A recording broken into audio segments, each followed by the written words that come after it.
ठीक है ना।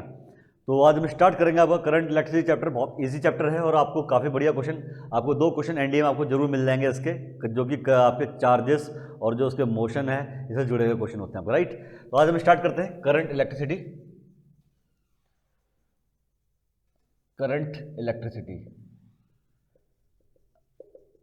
ठीक है जी। तो बेसिकली करंट इलेक्ट्रिसिटी क्या चीज है? It is a branch of the physics, it is a branch of the physics which deals with the study of charges in motion. तो चार्ज आपके मोशन में होते हैं, ठीक है जी, तब उनकी जो प्रॉपर्टीज होती हैं वो फिजिक्स की जिस ब्रांच के अंडर में आप स्टडी करेंगे उनको हम क्या बोलते हैं? Current electricity. तो ये क्या आपका, it is a branch of physics, branch of physics, branch of physics which deals with the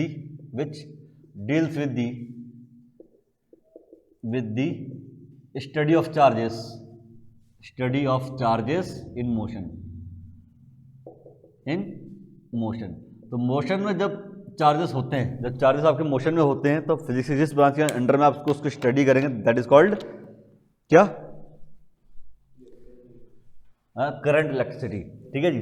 तो इसमें आपकी एक टर्म आएगी पहले, चार्ज। इसमें हम देख रहे हैं एक टर्म आपकी बार बार रिपीट हो रही है, चार्ज। चार्ज क्या चीज़ है? चार्ज आपको पहले पढ़ना पड़ेगा, बिल्कुल बेसिक लेवल से शुरू करूंगा मैं। चार्ज के लिए पहले आपको पढ़ना पड़ेगा भाई एटम क्या होता है। क्या चीज़? एटम क्या होता है। एटम आपको पता है किसी भी मटेरियल की, किसी भी सब्सटेंस की बेसिक यूनिट होती है। क्या होती है? Basic unit. Everything is comprised of the atom. हर चीज़ किससे मिलकर बनी है? एटम से मिलकर बनी है। समझ गए ना। इसमें क्या लिखेंगे? It is the fundamental unit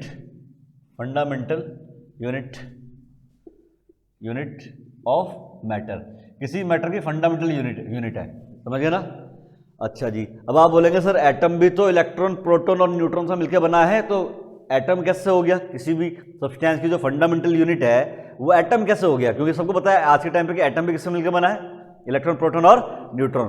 तो बेटा ऐसी बात है, बिल्कुल सही बात बोली आपने। सबसे स्मॉलेस्ट पार्टिकल कोई इलेक्ट्रॉन होता है, ठीक है जी। पर अगर आपके हाथ में मैं इलेक्ट्रॉन रख दूंगा, बोलूँ भैया किसका इलेक्ट्रॉन है? आयरन का, एल्यूमिनियम का, सोडियम का, कार्बन का, ऑक्सीजन का, बता दोगे आप? नहीं बता पाओगे। जबकि अगर मैं आपके हाथ में कोई एटम रख दूँ और बोलूँ भैया आइडेंटिफाई करो कौन सा एटम है, तो एटम को आइडेंटिफाई कर दोगे ना किस चीज़ का एटम है ये। तो मतलब नो डाउट कि एटम से छोटी चीज़ें भी होती हैं, इलेक्ट्रॉन, प्रोटॉन, न्यूट्रॉन इलेक्ट्रॉन से भी छोटे हैं, सब एटॉमिक पार्टिकल्स हैं, बट एटम ही सबसे छोटा ऐसा पार्टिकल है जिसकी खुद की एक पहचान होती है, खुद की एक आइडेंटिटी होती है। तो एटम से छोटा कोई सी भी ऐसी चीज़ नहीं है जिसकी खुद की आइडेंटिटी होती है। समझ रहे हो। तो दैट्स व्हाई हम एटम क्या बोलते हैं? फंडामेंटल यूनिट बोलते हैं। समझ रहे हो। ऑल्दो उससे भी छोटी आपकी सब्सटेंसेस होते हैं, इससे छोटे पार्टिकल होते हैं, बट उनकी कोई खुद की आइडेंटिटी नहीं होती। Is that clear? अच्छा जी। तो आपको क्लियर हो गया कि एटम क्या होता है? It is a fundamental unit of any matter. समझ गए ना। अच्छा जी। ये किससे मिलकर बना है? इट इज कंप्राइज्ड ऑफ किससे मिलकर बना भाई? इसमें क्या क्या होता है? कंप्राइज्ड ऑफ, पहली चीज इलेक्ट्रॉन, ठीक है जी, इलेक्ट्रॉन। फिर दूसरा हमारे पास में क्या है? प्रोटॉन। और लास्ट में हमारे पास क्या है? Neutron, right. ये 3 चीजों से मिलकर बना हुआ है। इनको बोलते हैं सब एटॉमिक पार्टिकल्स। क्या बोलते हैं? सब atomic particles, electron, proton and neutron. तो अगर मैं इलेक्ट्रॉन की बात करता हूं तो उसका चार्ज कितना होता है भाई? इलेक्ट्रॉन का चार्ज कितना होता है? -1.6 10⁻⁹ coulomb. Coulomb is the unit of charge. इसी चार्ज को हम -1 यूनिट चार्ज भी बोलते हैं। क्या बोलते हैं? -1 यूनिट चार्ज बोलते हैं। ठीक है जी।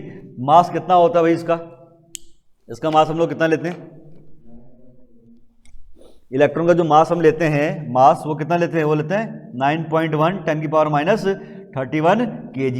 अगर मैं इसको यूनिट्स में चेंज करूं तो नियरली 0 यूनिट मास होता है। कितना होता है ये? 0 यूनिट।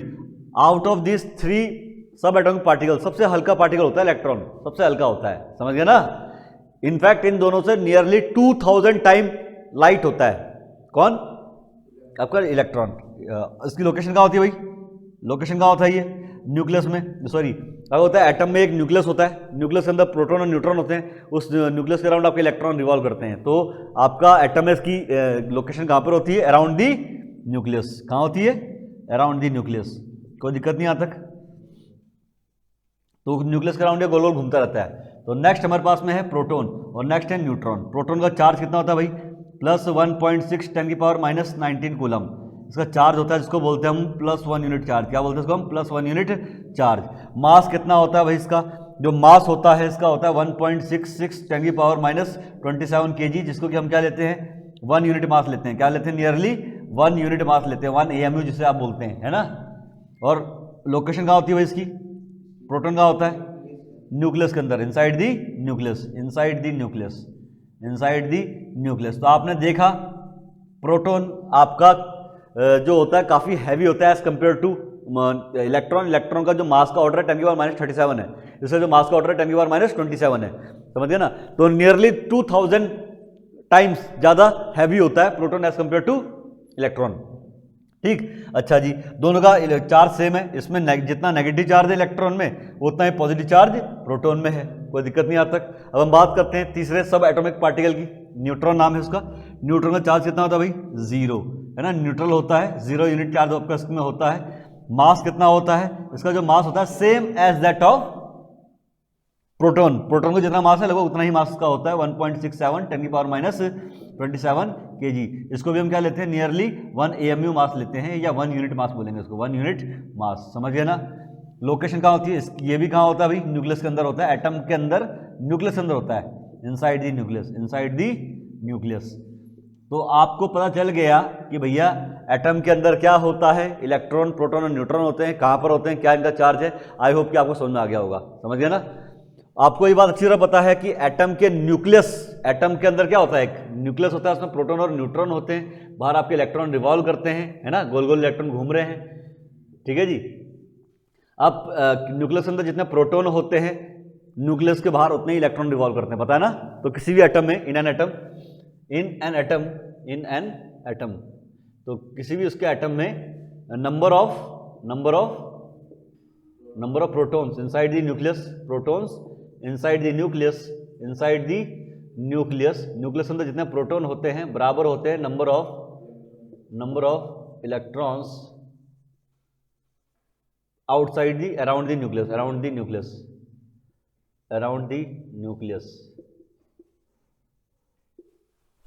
न्यूक्लियस के अराउंड जितने इलेक्ट्रॉन घूम रहे हैं न्यूक्लियस के अंदर उतने ही प्रोटॉन होते हैं। तो आपको ये आइडिया लग गया कि एटम के अंदर जितना पॉजिटिव चार्ज होता है उतना ही नेगेटिव चार्ज होता है। तो नेट चार्ज क्या हो जाएगा, 0 हो जाएगा एटम का, समझ गए। तो नेट एटॉमिक चार्ज क्या हो जाएगा, net atomic charge will be 0, charge will be 0। कितना होता है, 0 होता है। तो एटम क्या होता है, इलेक्ट्रिकली न्यूट्रल होता है। आप क्या बोलेंगे, एटम इलेक्ट्रिकली न्यूट्रल होता है, ठीक है जी, क्योंकि आप देख रहे हैं नेट चार्ज कितना उसमें 0 है, ठीक। अब हम डिस्कस कर लेते हैं। अच्छा, अगर क्या हो और न्यूक्लियर चार्ज क्या होता है भाई, न्यूक्लियर चार्ज क्या होता है, न्यूक्लियर चार्ज पॉजिटिव और नेगेटिव। न्यूक्लियस के अंदर क्या है, प्रोटॉन है, न्यूट्रॉन का चार्ज तो होता नहीं है ना। तो प्रोटॉन के पॉजिटिव वजह से न्यूक्लियस का चार्ज भी क्या होता है, पॉजिटिव। तो न्यूक्लियर चार्ज क्या होगा, पॉजिटिव, बिकॉज ऑफ प्रोटॉन्स, ठीक है जी। तो आपने देखा कि आपका जो एटम होता है, एटम के अंदर पॉजिटिव सेंटर होता है, उस पॉजिटिव सेंटर के अराउंड आपके इलेक्ट्रॉन्स नेगेटिव चार्ज रिवॉल्व कर रहे होते हैं, और जितना पॉजिटिव चार्ज होता है न्यूक्लियस में बाहर उतना इलेक्ट्रॉन उतना नेगेटिव चार्ज रिवॉल्व कर रहा है। तो एटम का नेट चार्ज क्या होता है, 0 होता है। बट अगर क्या हो जाए, मैं कह रहा हूं जी, सपोज करते हैं एक बार के लिए कि न्यूक्लियस के अंदर 10 प्रोटॉन है। कितने प्रोटॉन है भाई, 10 प्रोटॉन है ना, और इसके अराउंड 10 इलेक्ट्रॉन रिवॉल्व कर रहे हैं। तो नेट चार्ज कितना है, एटम का 0 है। बट अगर मैं एक इलेक्ट्रॉन खींच लूं, अपनी जेब में डाल लूं, तो एटम के अंदर इलेक्ट्रॉन की कमी हो जाएगी। अब 9 इलेक्ट्रॉन है और 10 प्रोटॉन है, तो एटम के ऊपर नेट चार्ज क्या हो जाएगा, पॉजिटिव हो जाएगा, +1, है ना। अगर मैंने 2 इलेक्ट्रॉन खींच लिए तो अब इलेक्ट्रॉन कितने कम हो गए, 2 कम हो गए, 8 इलेक्ट्रॉन है, 10 प्रोटॉन है, तो प्रोटॉन ज़्यादा है, पॉजिटिव चार्ज ज़्यादा है, तो एटम के ऊपर +2 चार्ज जनरेट हो जाएगा, है ना। वैसे ही +3 चार्ज जनरेट हो जाएगा। तो मतलब आप इलेक्ट्रॉन अगर उसमें से कम करते रहो, एटम में से निकालते रहो एटम इलेक्ट्रॉन्स को, तो एटम के ऊपर पॉजिटिव चार्ज जनरेट होगा। अगर मैं उल्टा कर दूं, रिवर्स कर दूं प्रोसेस को, मैं एक्स्ट्रा इलेक्ट्रॉन दे रहा हूं एटम को, 10 इलेक्ट्रॉन थे, अंदर 10 प्रोटॉन है, बाहर 10 इलेक्ट्रॉन रिवॉल्व करे, तो मैंने एक इलेक्ट्रॉन एक्स्ट्रा दे दिया एटम को, तो कैसा चार्ज आ जाएगा भैया, एटम के ऊपर नेगेटिव चार्ज आ जाएगा, क्योंकि अब 11 इलेक्ट्रॉन हो जाएंगे और 10 प्रोटॉन है उसको बैलेंस करने के लिए न्यूक्लियस के अंदर, राइट। अगर आपने एक और इलेक्ट्रॉन एक्स्ट्रा दे दिया तो -2 चार्ज आपका एटम के ऊपर जनरेट हो जाएगा, और एक और इलेक्ट्रॉन एक्स्ट्रा दे दिया तो -3। तो आपने देखा एटम पे चार्ज कैसे जनरेट हो रहा है, by transfer of electron, by transfer of. तो एटम पे चार्ज जनरेट हो रहा है by transfer of electrons. Electron निकाल रहे हो, उसमें से इलेक्ट्रॉन निकाल रहे हो तो उसमें पॉजिटिव चार्ज जनरेट हो रहा है, इलेक्ट्रॉन दे रहे हो तो उसमें नेगेटिव चार्ज जनरेट हो रहा है ना। और यही हिसाब किताब किसी भी बॉडी में होता है, किसी भी ऑब्जेक्ट में भी हिसाब किताब होता है। तो उस ऑब्जेक्ट से इलेक्ट्रॉन खींचोगे तो उस ऑब्जेक्ट में पॉजिटिव चार्ज जनरेट हो जाएगा, उसको इलेक्ट्रॉन दोगे तो उस बॉडी में नेगेटिव चार्ज जनरेट हो जाएगा। तो मतलब किसी भी बॉडी में आपका जो चार्ज जनरेट होता है कैसे जनरेट होता है? Bye electron transfer, bye electron transfer. अगर आप उस बॉडी से इलेक्ट्रॉन खींच लोगे भैया तो उसमें पॉजिटिव चार्ज आ जाएगा, अगर उसको इलेक्ट्रॉन दे दोगे एक्सेस तो उसमें नेगेटिव चार्ज आ जाएगा। तो आई होप डिस्कस करते हैं हम लोग। Hence charge in a body, next point लिखेंगे, charge in a body arises due to electron transfer, समझ गया ना? a body which loses electron उसमें चार्ज कैसा आता है? becomes पॉजिटिवली चार्ज्ड, उसमें पॉजिटिव चार्ज आपका आ जाता है। और जो बॉडी इलेक्ट्रॉन गेन करती है उसमें नेगेटिव चार्ज आता है। And a body which gains electrons becomes negatively charged। कोई दिक्कत नहीं आता, उसमें नेगेटिव चार्ज आपका उस बॉडी में आ जाएगा, समझ गए? तो बॉडी में पॉजिटिव चार्ज नेगेटिव चार्ज कैसे अराइज होते हैं? आई होप कि समझ आ गया होगा। इलेक्ट्रॉन ट्रांसफर से। किससे आता है? इलेक्ट्रॉन ट्रांसफर से, ठीक। चलिए जी, अब जब ये चार्ज बॉडी में चार्ज आ गया, और चार्ज जब फ्लो करता है उसको बोलते हैं इलेक्ट्रिक करंट। क्या बोलते हैं उसको हम? Electric current. तो नेक्स्ट टॉपिक हमारे पास में क्या है?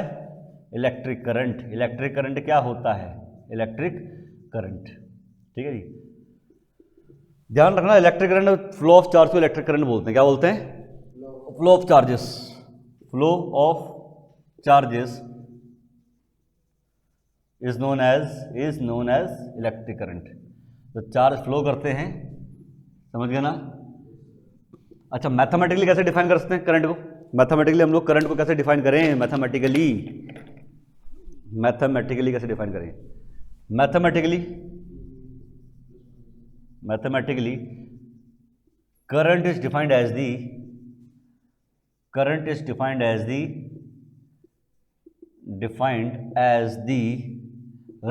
रेट का मतलब एक सेकंड में, समझ रहे हो? Rate of flow of positive charge कितना फ्लो कर रहा है किसी पर्टिकुलर क्रॉस सेक्शन से एक सेकंड में। कितने सेकंड में? एक सेकंड में। तो किसी क्रॉस सेक्शनल एरिया से कितना positive charge per unit time flow कर रहा है, दैट इज कॉल्ड क्या? इलेक्ट्रिक करंट, है ना? इलेक्ट्रिक करंट को हम शो करते हैं, रिप्रेजेंट करते हैं आई से। तो आई क्या होता है भैया?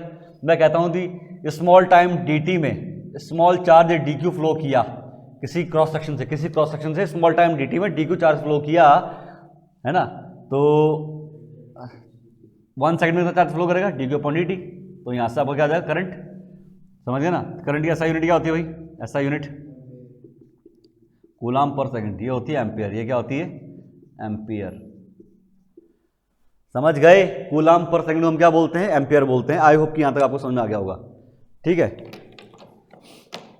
आगे बढ़ते हैं हम लोग। नेक्स्ट टॉपिक हमारे पास में क्या है? तो इलेक्ट्रिक करंट आपको समझ में आया। अच्छा, कैसी क्वांटिटी है? Scalar quantity. कैसी क्वांटिटी है? ये स्केलर क्वांटिटी है। Although it is highly directional, ये हमेशा हाई पोटेंशियल से लो पोटेंशियल की तरफ करंट फ्लो करता है। हमेशा हमें हाई से लो की तरफ आपको करंट फ्लो करता हुआ मिलेगा। तो आपने देखा हाईली डायरेक्शनल होने के बावजूद ये कैसी क्वांटिटी है? स्केलर क्वांटिटी है ना? चलिए, तो आई होप कि समझ में आ गया होगा आपको इलेक्ट्रिक करंट क्या होता है, ठीक है जी। अच्छा, इलेक्ट्रिक करंट फ्लो क्यों करता है? दो पॉइंट्स के बीच में इलेक्ट्रिक पोटेंशियल डिफरेंस बहुत जरूरी है अगर आपको करंट चाहिए तो, समझ गए ना? Electric potential difference is necessary for electric current के लिए आपका दो पॉइंट्स के बीच में, जिनके बीच में वो चार्ज फ्लो कर रहा है, उन दोनों पॉइंट के बीच में इलेक्ट्रिक पोटेंशियल डिफरेंस होना चाहिए, समझ गए? दोनों पॉइंट अलग अलग पोटेंशियल पर होने चाहिए, मतलब there must be some potential difference between those two points, दोनों पॉइंट्स के बीच में कुछ ना कुछ पोटेंशियल डिफरेंस होना चाहिए। अगर दोनों पॉइंट सेम पोटेंशियल पर होंगे तो मतलब पोटेंशियल डिफरेंस कितना हो जाएगा, 0 हो जाएगा।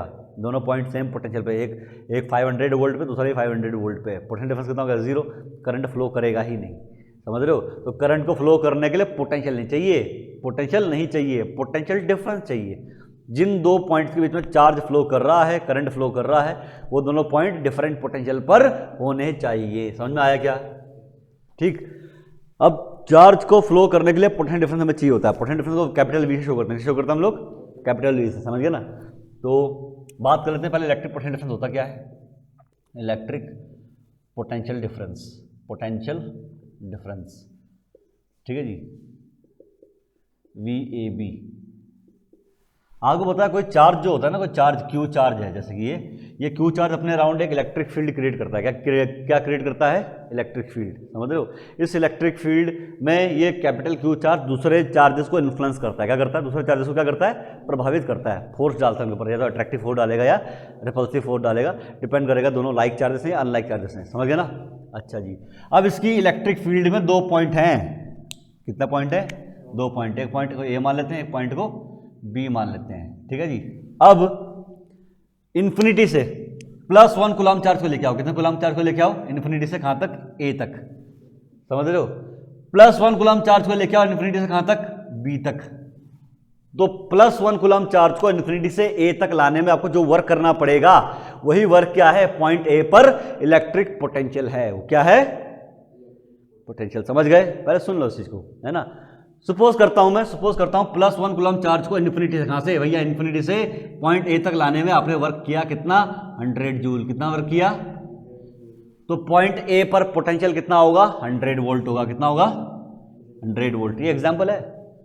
अच्छा, +1 कूलम चार्ज, एक और +1 कूलम चार्ज को लेके आ रहे हो आप इन्फिनिटी से कहां तक? पॉइंट बी तक। मैंने कहा जी +1 कूलम चार्ज को इन्फिनिटी से पॉइंट बी तक लाने में आपने वर्क किया 80 जूल। कितना वर्क किया? 80 जूल। तो पॉइंट बी में पोटेंशियल कितना होगा? 80 वोल्ट। तो पहले पोटेंशियल समझ में आया कि भैया इन्फिनिटी से +1 कूलम चार्ज को किसी पॉइंट ए तक लाने में, और वो पॉइंट ए किसी दूसरे चार्ज की इलेक्ट्रिक फील्ड के अंदर होना चाहिए, समझ रहे हो। तो किसी इलेक्ट्रिक फील्ड में किसी पॉइंट तक इन्फिनिटी से +1 कूलम चार्ज को लाने में जो वर्क किया है आपने, वही उस पॉइंट पर इलेक्ट्रिक पोटेंशियल होता है, समझ गए। अच्छा जी, अब मैं चाह रहा हूं कि मैं +1 कूलम चार्ज को पॉइंट ए से पॉइंट बी की तरफ लेके जाऊं। +1 कूलम चार्ज को पॉइंट ए से पॉइंट बी की तरफ लेके जाऊं तो मुझे कितना वर्क करना पड़ेगा? मैं पॉइंट ए से पॉइंट बी की तरफ लेके जाना चाह रहा हूं +1 कूलम चार्ज को, कितना वर्क करना पड़ेगा? 20 जूल वर्क करना पड़ेगा। कितना करना पड़ेगा? 20 जूल। तो आप बोलेंगे पॉइंट ए और बी के बीच में पोटेंशियल डिफरेंस कितना है? 20 वोल्ट का है। कितना पोटेंशियल डिफरेंस है? 20 वोल्ट का पोटेंशियल डिफरेंस है, समझ गए। तो दो पॉइंट्स इलेक्ट्रिक फील्ड में, किसी इलेक्ट्रिक फील्ड में मौजूद दो पॉइंट्स के बीच में पोटेंशियल डिफरेंस कैसे पता करेंगे? उन दोनों पॉइंट के बीच में +1 कूलम चार्ज को मूव करने में जो वर्क करना पड़ेगा आपको, तो that will be the potential difference between those two points, समझ गए ना। तो पोटेंशियल डिफरेंस कैसे डिफाइन करेंगे? It is the work done in order to move unit का मतलब +1 unit test positive charge. It is a work done in moving unit test positive charge between any 2 points within the electric field. तो electric field में मौजूद किसी दो point के बीच में +1 कूलम चार्ज को मूव करने में आपको जो वर्क करना पड़ेगा वो उन दोनों पॉइंट के बीच का पोटेंशियल डिफरेंस है, समझ गए। ये एग्जांपल लिया था मैंने 100 और ये 80 100 वोल्ट और ये 80 वोल्ट पे है, ये एग्जांपल लिया था मैंने, समझ रहे हो। इसी को लेके मत चलना फॉर ग्रांटेड, समझ गए ना। तो कहने का मतलब क्या है? तो पोटेंशियल डिफरेंस, दोनों पॉइंट जिनके बीच में चार्ज फ्लो करवाना है आपने, यहाँ पे +1 चार्ज फ्लो हो रहा है दोनों के बीच में, ये दोनों पॉइंट अलग अलग पोटेंशियल में होने चाहिए, तभी इनके बीच में चार्ज फ्लो होगा। मतलब there must be some potential difference between 2 points, तभी उनके बीच में करंट फ्लो होगा, समझ गए ना। कोई दिक्कत तो नहीं है, समझ गए ना। ऐसा यूनिट क्या होती है? अच्छा, वर्क डन, समझ गए ना। तो +1 कूलम चार्ज को मूव करने में मैंने कहा जी स्मॉल क्यू चार्ज को सुन लो मेरी बात, स्मॉल क्यू चार्ज को पॉइंट ए से पॉइंट बी तक मूव कराने में आपको डब्ल्यू वर्क करना पड़ा। कितना वर्क करना पड़ा? डब्ल्यू वर्क करना पड़ा। मैं कहता हूं जी 4 कूलम चार्ज को पॉइंट ए से पॉइंट बी तक मूव करने में 4 कूलम चार्ज को 20 जूल वर्क किया आपने। कितना वर्क किया? मान लेते एक बार के लिए, पॉइंट एक से दूसरे पॉइंट तक मूव करने में 4 कूलम चार्ज को 20 जूल वर्क किया। तो 1 कूलम चार्ज को मूव करने में कितना वर्क करोगे? 5। कैसे फाइंड किया? 20/4 है ना। तो वर्क को 4 से डिवाइड कर दो तो आपको क्या मिल जाएगा? उन दोनों पॉइंट्स के बीच का पोटेंशियल डिफरेंस मिल जाएगा। समझ में आया क्या? है ना। इसकी एसआई यूनिट क्या होती है भाई? एसआई यूनिट क्या होती है? एसआई यूनिट क्या होती है? जूल पर कूलम। इसी को बोलते हैं हम लोग क्या? वोल्ट। क्या बोलते हैं उसको हम? वोल्ट। नोट कर लीजिए इसको। क्या चीज? यूनिट का मतलब +1। यूनिट टेस्ट पॉजिटिव चार्ज का मतलब +1 कूलम चार्ज। समझ गए? यूनिट का मतलब 1। ठीक। तो ऐसा यूनिट इसी होती है स्केलर। ये स्केलर क्वांटिटी। कैसी क्वांटिटी है? स्केलर क्वांटिटी है। और आपको अच्छी तरह पता है पोटेंशियल डिफरेंस की रिक्वायरमेंट होती है अगर आपको चार्ज फ्लो करवाना है तो। समझ गए क्या?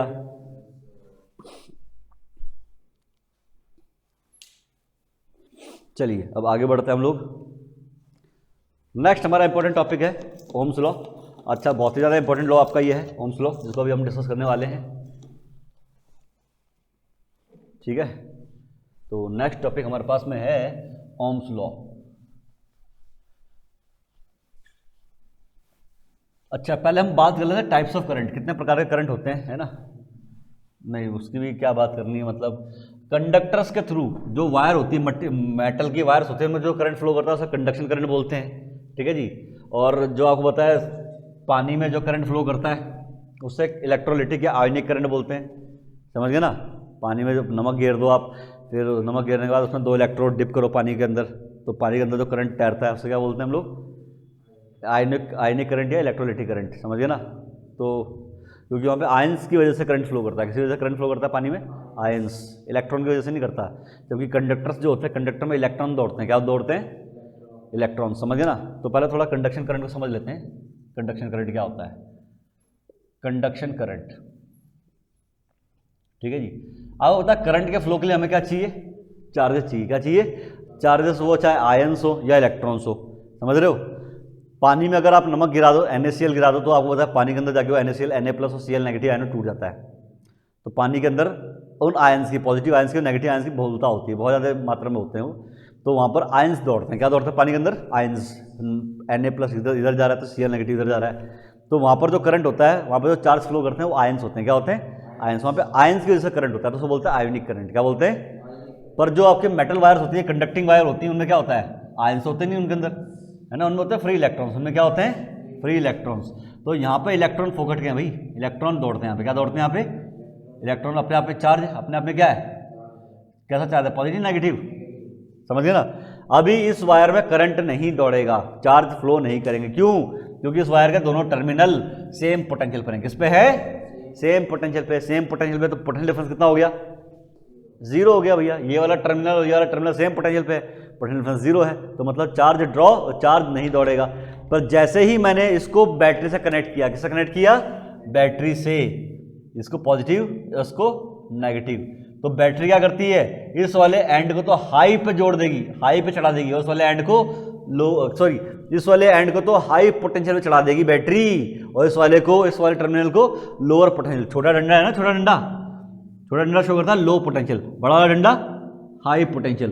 तो बैटरी क्या करती है? इस वाली वायर के इस वाले एंड को तो हाई पोटेंशियल पे चढ़ा देगी, इस वाले को लोअर पोटेंशियल पे, तो पोटेंशियल डिफरेंस क्रिएट कर देगी बैटरी। क्या कर देगी?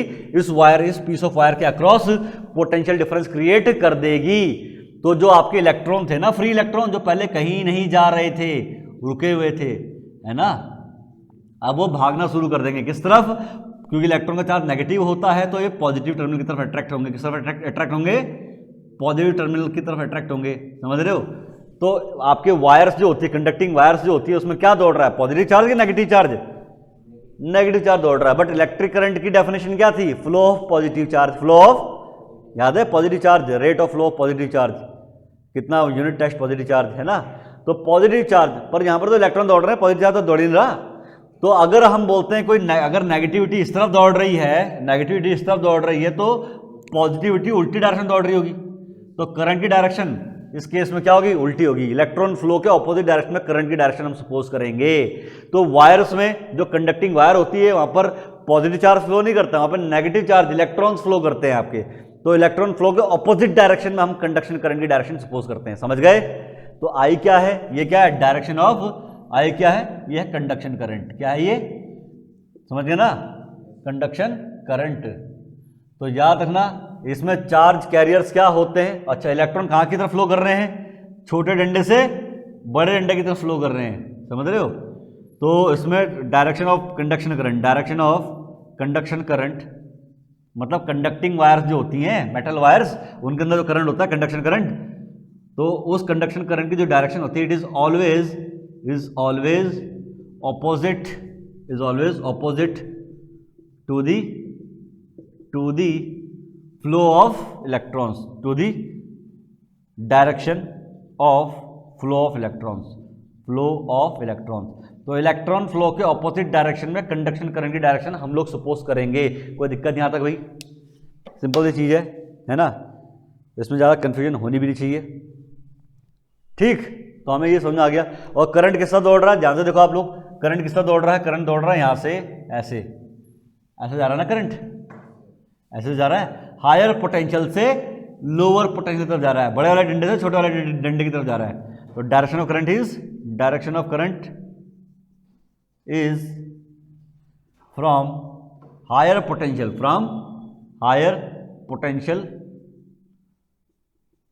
To lower potential,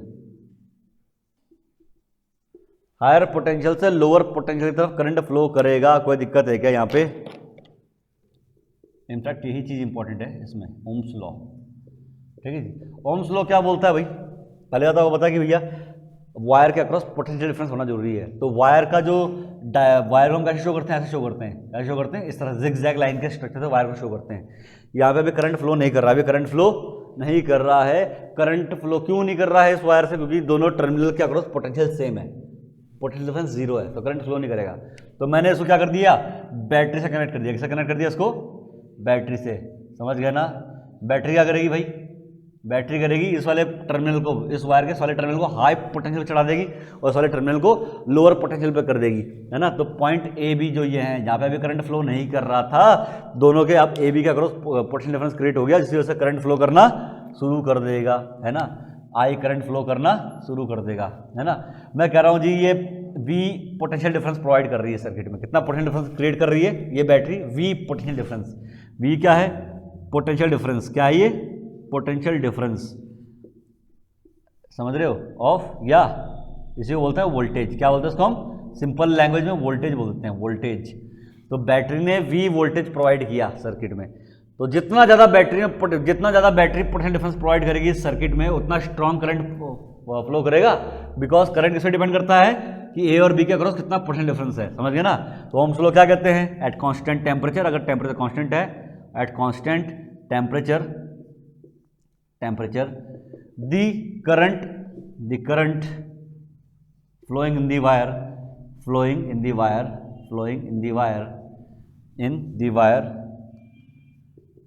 is directly proportional to the, किस पे डिपेंड करता है वो current, is directly proportional to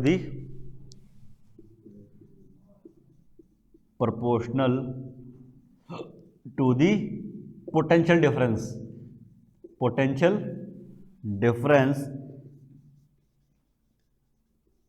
in the circuit में कितना पोटेंशियल डिफरेंस है, समझ गए ना। तो सर्किट में जितना ज़्यादा पोटेंशियल डिफरेंस होगा उतना स्ट्रॉन्ग करंट फ्लो करेगा। तो मतलब क्या है, जो आई है वो सर्किट में पोटेंशियल डिफरेंस पे डिपेंड कर रहा है। किस पे डिपेंड कर रहा है, पोटेंशियल डिफरेंस पे। तो आप कह सकते हो V इज प्रोपोर्शनल टू आई, जहाँ पर प्रोपोर्शनल का साइन हटाना है, कांस्टेंट देना पड़ेगा, वो कांस्टेंट होता है R, ठीक है जी। तो हमारे पास ये इक्वेशन आ जाती है, बड़ी इंपॉर्टेंट इक्वेशन है, समझ गए ना। और यहाँ पे R क्या चीज़ है भाई, R यहाँ पे क्या चीज़ है, इसे बोलते हैं रजिस्टेंस ऑफ सर्किट। ये सर्किट का रजिस्टेंस है, समझ गया ना, रजिस्टेंस ऑफ सर्किट। इसको भी डिटेल में आपने पढ़ना है, रजिस्टेंस क्या होता है सर्किट का, समझ गए। तो ये आपके पास एक इक्वेशन बनती है, ठीक है जी। तो अगर मैं इसमें V और I के बीच में ग्राफ बनाऊं, V versus I curve, V और I के बीच में अगर हम ग्राफ बनाएं तो कैसा ग्राफ बनता है भाई, आप देख रहे हो जो V है वो डायरेक्टली प्रोपोर्शनल I के, मतलब I बढ़ेगा तो V भी बढ़ेगा। और कैसा कैसा रिलेशन है दोनों के बीच में, लीनियर रिलेशन है। तो दोनों के बीच में जो ग्राफ बनता है वो भी कैसा बनेगा, स्ट्रेट लाइन बनेगा। कैसा बनेगा भाई, स्ट्रेट लाइन ग्राफ बनेगा आपके पास। तो ये वोल्टेज की एक्सिस लेते हैं इसको हम लोग, और इसको करंट की एक्सिस ले लेते हैं, तो उसका ग्राफ भी ऐसा बनेगा। पोटेंशियल डिफरेंस अगर जीरो है तो करंट भी कितना होगा, जीरो होगा। इस चीज़ का ध्यान रखना, आप समझ गए ना। और इस ग्राफ की स्लोप क्या शो करती है, slope of VI graph, VI graph की स्लोप मतलब कितनी ढाल है, समझ रहे हो। स्लोप ऑफ VI ये शो करती है, इसको बोलते हैं टैन थीटा। थीटा एंगल से नापते हैं। ग्राफ ऐसा होगा स्लोप कम है, ग्राफ ऐसा होगा स्लोप ज़्यादा है, इसकी और स्लोप और ज़्यादा है। स्लोप क्या होती है, ये एंगल ही तो स्लोप को शो करता है। तो उसकी स्लोप क्या शो करती है, रजिस्टेंस। क्या शो करती है, resistance of wire, resistance of wire. समझ गए ना बच्चों, दिमाग में रखना, इसमें से रजिस्टेंस किसका ज़्यादा लिया जाता है, जो ग्राफ V एक्सिस के तरफ, वो क्या कहते हैं, वोल्टेज की तरफ ज़्यादा झुका हुआ होगा। जो ग्राफ वोल्टेज की तरफ ज़्यादा झुका हुआ होगा उसकी स्लोप ज़्यादा मानी जाएगी। क्या मानी जाएगी, फिर से रिपीट कर रहा हूँ, जो V की तरफ ज़्यादा, V के पास में होगा, V एक्सिस के पास में होगा, उसकी स्लोप ज़्यादा मानी जाएगी। समझ गए ना। जैसे कि हम एक क्वेश्चन को डिस्कस कर लेते हैं अभी, ठीक है जी, आपने नोट कर लिया। टेम्परेचर में, क्योंकि अगर आप टेम्परेचर वेरी करोगे तो सर्किट में करंट भी वेरी हो जाएगा, सर्किट का रेजिस्टेंस वेरी हो जाएगा। रेजिस्टेंस क्या हो जाएगा, चेंज हो जाएगा। समझ रहे हो, इसलिए आपको रेजिस्टेंस चेंज नहीं करना है। तो रेजिस्टेंस कांस्टेंट रखने के लिए टेम्परेचर भी कांस्टेंट रखना पड़ेगा। समझ गए, क्योंकि टेम्परेचर चेंज करोगे तो सर्किट का रेजिस्टेंस चेंज हो जाता है, ठीक है ना। तो इसलिए आपको कोशिश करनी है कि कांस्टेंट टेम्परेचर पर आप वोल्टेज को वेरी करके करंट देखें कितना कैसे वेरी हो रहा है। ठीक, समझ आया। चलिए, तो एक जैसे कि क्वेश्चन आपके पास बनता है, सपोज आपको VI ग्राफ दिया हुआ है, VI ग्राफ आपको दिया हुआ है, ठीक है जी। इसमें दो ग्राफ आपको दिए हुए हैं, दो वायर्स हैं, एक वायर ये है, एक वायर ये है। ये वायर 1 है, वायर 2 है, वायर 2 है। इसको मान लेता हूँ V एक्सिस है, और ये कौन सी एक्सिस है, I एक्सिस। तो क्वेश्चन ये है, विच वायर हैज़ ग्रेटर रेजिस्टेंस, किसका रेजिस्टेंस ज़्यादा है, ग्रेटर रेजिस्टेंस। ठीक है जी, बताओ भैया किसका रेजिस्टेंस ज़्यादा है, वायर 2 का। क्योंकि मैंने आपको बताया था कि जो भी लाइन वोल्टेज V एक्सिस से ज़्यादा पास होगी उसकी स्लोप ज़्यादा मानी जाएगी, उसकी स्लोप ज़्यादा मानी जाएगी। तो यहाँ पर ज़्यादा पास में कौन है, ज़्यादा कौन झुकी हुई है, वोल्टेज एक्सिस की तरफ, वायर 2 ज़्यादा झुकी हुई है। तो आप क्या बोलेंगे, यहाँ पर आपके पास वायर 2 का रेजिस्टेंस ज़्यादा है, wire 2 has more resistance than wire A, resistance than wire A। समझ में आया क्या, वायर 1 फर्स्ट वायर के कंपैरिजन में वायर 2 का रेजिस्टेंस ज़्यादा है। तो इस टाइप के क्वेश्चन आपके बन सकते हैं, ध्यान रखना, ग्राफ पे बेस्ड आपके ये। तो आई होप कि यहाँ तक आपको समझ में आया बच्चों। तो आज के लिए करते हैं इतना, बढ़ेंगे, मिलते हैं आपसे नेक्स्ट लेक्चर में, बढ़ेंगे हम इसमें आगे। तो टिल देन बाय।